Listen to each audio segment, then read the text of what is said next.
नाम पर। ये जो सरकार है जुमलेबाजी से हटकर जब ग्राउंड रिपोर्टिंग पे आएगी तो आज बच्चे त्रस्त हैं। पूरे देश भर में दिल्ली से लेके झारखंड तक हम देख रहे हैं एक सवाल और एक सवाल की अकाउंटेबिलिटी छात्र तय करना चाहते हैं कि देश भर में जो पेपर लीक हो रहा है, शिक्षा को बर्बाद करने की जो परंपरा बनी हुई है, इस परंपरा को क्यों नहीं सरकार तोड़ रही है।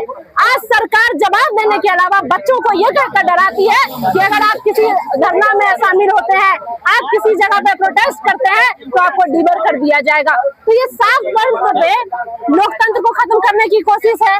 सरकार डराती है कि हम पेपर लीक करेंगे, हम सीटों को बेचेंगे, लेकिन अगर इसके खिलाफ कोई सवाल उठाएगा तो हम उसे अयोग्य घोषित कर देंगे। तो हम लोकतंत्र को खत्म होने नहीं देंगे। हम छात्र नौजवान हैं और तमाम सवाल के साथ आज गर्दनी बाग में बैठे हैं कि पेपर लीक हुआ है तो आप शिक्षा मंत्री आपको इस्तीफा देना होगा और बीपीएससी की परीक्षा को रद्द करना होगा। सीधे त्याग पत्र पर पहुंच रही हैं। अभी जो समस्या बड़ी है कि कंपनी, काली सूचित कंपनी है, उससे परीक्षा ली जाती है। जो जिन्हें लिखना नहीं आता वो टॉपर हो जाते हैं। तो जांच का विषय कैसे किया जाए, केंद्र में भी वही, राज्य में भी वही सरकार, तो कैसे जांच कैसे हो? क्या न्यायिक आयोग को पर भरोसा है, न्याय पर भरोसा है? कैसे न्याय मांगिएगा? जी बिल्कुल, हम सिर्फ बातों की बात नहीं कर रहे, हमने प्रूफ रखा है कि 70वीं बीपीएससी का जो टॉप 3 है उसकी पूरी कॉपी खाली है। ऐसे का जो फॉर्मेट है वो सही तरीके से नहीं लिखा गया। एक ऐसा टॉपर जिसे ऐसे का फॉर्मेट ना पता हो, उसने क्वेश्चंस छोड़ दिए हैं और उसे टॉपर घोषित कर दिया गया है। तो साफ तौर पर शिक्षा का बाजारीकरण किया गया है, सीटों को बेचा गया है। बिहार ही नहीं पूरा देश भर में शिक्षा का बाजारीकरण शुरू हो गया है। इस बाजारीकरण के खिलाफ आज छात्र युवा एक साथ हैं और सिर्फ बीपीएससी 70वीं परीक्षा को रद्द करने की मांग करते हैं।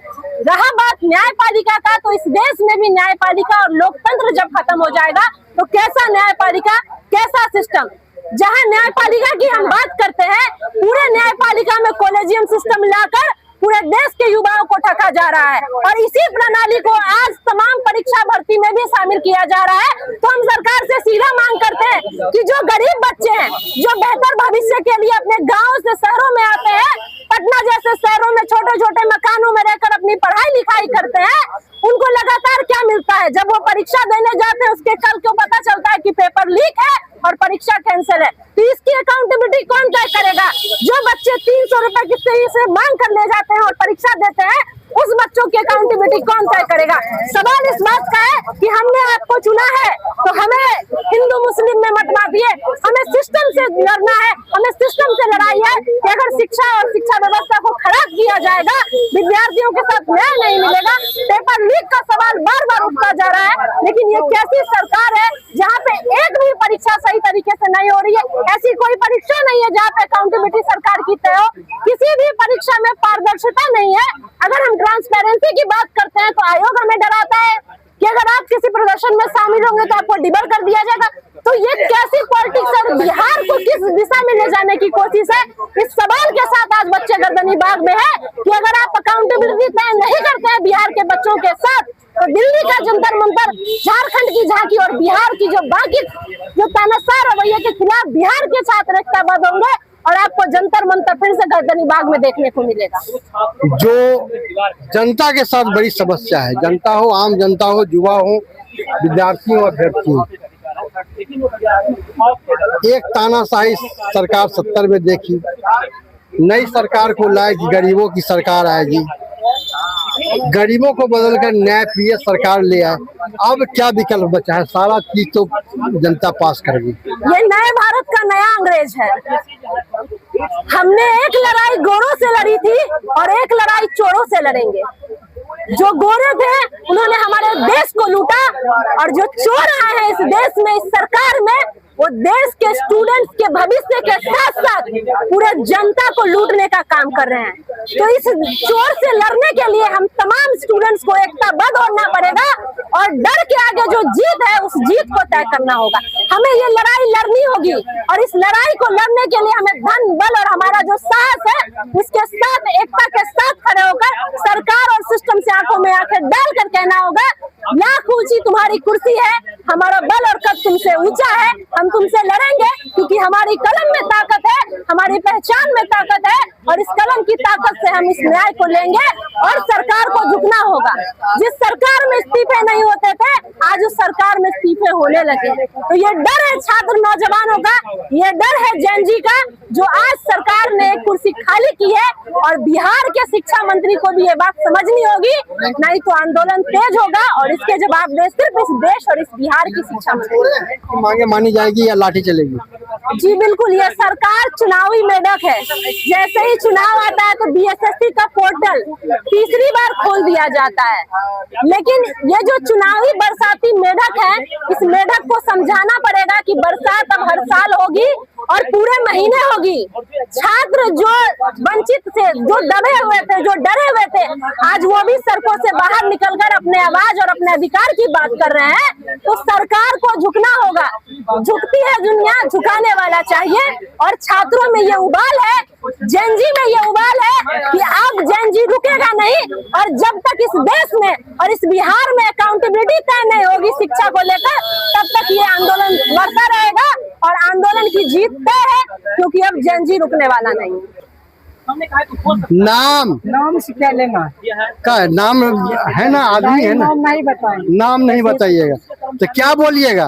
आप प्रदर्शन करने आए हैं, अभ्यर्थी हैं, परीक्षा दिए हैं? परीक्षा दिए नहीं, हम तैयारी करने भी रहे हैं। बट मेरे भैया बहुत दिनों से तैयारी दिन रात एक करके कर रहे थे। कट ऑफ के बराबर नंबर आने के बाद भी अति नहीं, रिजल्ट नहीं बनता है। हम सरकार से यही मांग करना चाहते हैं कि जो भी एग्जाम का अति जारी करे, उसका डेट फिक्स करे। उसके बाद एग्जाम का डेट फिक्स करे, क्वेश्चन पेपर, और बाद copy, question paper carbon copy चाहिए। अभी आज के 2 दिन के धरना में शासन से क्या कोई मुलाकात किया, कोई आश्वासन मिला? कैसे कीजिएगा? केवल बैठे बैठे हो जाएगा? अभी तक तो मेरे बात तो कोई नहीं सुना है। बट जब तक मेरे बात सरकार सुनेंगे नहीं, तब तक हम धरना देते रहेंगे। एक दिन मेरा बात जरूर सुनना पड़ेगा सरकार को। तो आगे यदि सरकार 1 हफ्ता में नहीं सुनती है तो क्या कीजिएगा, क्या कदम उठाइएगा? जो भी कदम उठाना पड़ेगा हम सब कदम उठाएंगे। जब इतना आराम से आंदोलन करते हैं तो सरकार तो सुनता नहीं है, लाठी चलवा देगा। बताइए, लाठी चलवा देगा तो जान चली जाएगी तो फिर हक कौन लेगा? जब भूखे मर जाएंगे तो सुन चलेगा, तो उससे कोई दिक्कत नहीं है। लाठी खाएंगे तो सुन चल जाएगा। हाँ?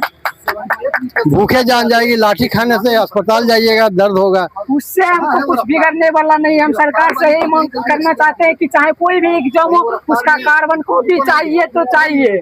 केवल कार्बन कॉपी चाहिए, ये एग्जाम में क्वेश्चन पेपर चाहिए। और जो भी एग्जाम बार लिख कर देते हैं, ऐसा समस्या को सुधार में लाए, नहीं तो पहले वाला अब जनता नहीं रहा जो सरकार को गुलामी सा सकता है। दर्शकों, हम जैसा कि 70वीं बीपीएससी में देख रहे हैं, वहाँ जो पदाधिकारी हैं सभी बाहरी हैं, बिहार से नहीं हैं। हिंदी विषय को लेकर उन्हें बड़ी समस्या आती है। और जो भी अभ्यर्थियों से धरना स्थल पर मिल रहे हैं, एक बड़ा जो घपला सामने आ रहा है। कैसे घपला किया गया है? अरे क्या नाम हुआ? अच्छा बतलाइएगा, क्या घपला आपको लग रहा है? क्या कॉपी देख रहे हैं? घपला ये हुआ कि एक टॉपर छात्र है, वो बीच में पन्ना छोड़ रखा है, ठीक है। और वो टॉपर कैसे है जब उसका नंबर भी उतना सही नहीं है। 30 नंबर का DI छोड़ रखा है। है कैसे टॉपर? जो भी है ये टॉपर है कैसे? कितने नंबर का परीक्षा होता है जो सारा पन्ना छोड़ दिया टॉपर बन गया? नंबर 72 नंबर का होता है।